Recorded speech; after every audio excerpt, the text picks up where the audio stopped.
চীন ও ইরাকের ব্যাংক হিসাব থেকে শুরু করে কাতার ও দক্ষিণ কোরিয়ায় আটকে থাকা তহবিল, বিদেশে ইরানের মালিকানাধীন $10,000 কোটি, 100 বিলিয়ন ডলার বেশি অর্থ আটকে রয়েছে।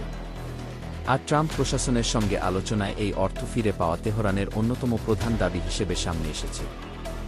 দ্য ওয়াল স্ট্রিট জার্নালের এক প্রতিবেদন অনুযায়ী, নিষেধাজ্ঞা, মুদ্রাস্ফীতি ও বছরের পর বছর ধরে চলা বিচ্ছিন্ন অবস্থায় থাকার ফলে বিপর্যস্ত অর্থনীতিকে পুনরুজ্জীবিত করার ব্যাপক প্রচেষ্টার অংশ হিসেবে ইরানি কর্মকর্তারা বিদেশে থাকা তাদের সম্পদের অন্তত $2,400 কোটি ধাপে ধাপে ছাড় করার দাবি জানাচ্ছেন।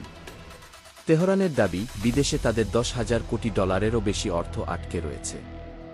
অবশ্য বাইরে থাকা এই অর্থের হিসাব ভিন্ন হতে পারে।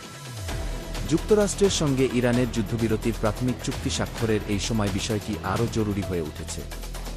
এই চুক্তির ফলে শেষ পর্যন্ত নিষেধাজ্ঞা প্রত্যাহার, ইরানের তেল রপ্তানি আবার শুরু, আটকে থাকা সম্পদ ফেরত এবং ইরানের পরমাণু কর্মসূচি ও হরমুজ প্রণালীতে সামুদ্রিক নিরাপত্তা পরিচালনার একটি দীর্ঘমেয়াদী কাঠামো তৈরি হতে পারে।